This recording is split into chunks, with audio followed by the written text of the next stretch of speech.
सुन लीजिए, इस्तिग़फ़ार कौल है, तौबा अमल है। इस्तिग़फ़ार जुबान से कहना है अल्लाह मुझे माफ कर दे, और तौबा अमली तौर पर वापस आना है अल्लाह की मर्जी के मुताबिक, अल्लाह और उसके रसूल सल्लल्लाहु अलैहि वसल्लम की इताअत में वापस आने का नाम तौबा है। अगर कोई शख्स अमलन वापस नहीं आता, जुबान से इस्तिग़फ़ार कहता रहे, तो फुज़ैल बिन अयाद का रहमहुल्लाह का कौल है कि अत्तौबतु बिदूनिल इक़लाइ तौबतुल मुकज़्ज़िबीन।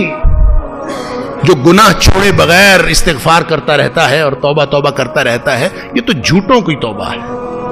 झूठे लोग ऐसे कहते हैं, जुबान से कहते रहते हैं अल्लाह मुझे माफ कर दे, गुनाह नहीं छोड़ते, अमलन वापस आए, अल्लाह के दीन की तरफ वापस आए। लिहाजा ये एक ऐसा ट्रेट है, एक ऐसी शान, ऐसा टूल है तौबा, पॉजिटिविटी का टूल। सुभान अल्लाह, जितने गुनाह हो गए कोई मसला नहीं। अत्ताइबु मिनज़्ज़म्बि कमन ला ज़म्ब लहू। अल्लाह की तरफ आपके पास पॉजिटिव टूल है। मुआशरती तौर पर आप सबका एक दूसरे के पास एक टूल है। क्या? किसी ने गुनाह किया है, आप उसको माफ कर, वल याफू वल फलयस्फहू।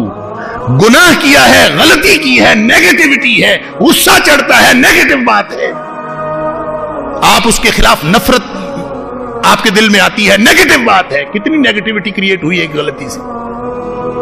अल्लाह के रसूल सल्लल्लाहु अलैहि वसल्लम फरमाया उसको माफ कर दिया करो जिसने गलती की। कुरान कहता है वल याफू वल यस्फहू, लोगों की तरफ माफी दो।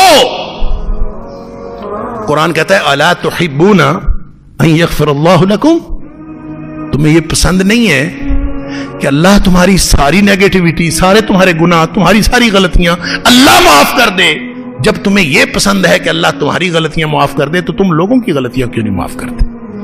लिहाजा लोगों के बारे में नफरतें खत्म करो। नफरत नेगेटिव है, मोहब्बत पॉजिटिव है। नफरत खत्म करनी है तो मोहब्बत करो, और अगर गुस्सा खत्म करना है तो नरमी से बात करो। दीन की बात फैलाना सदक़े जारिया है। सवाब की नीयत से वीडियो को शेयर जरूर कीजिए। जज़ाकल्लाह।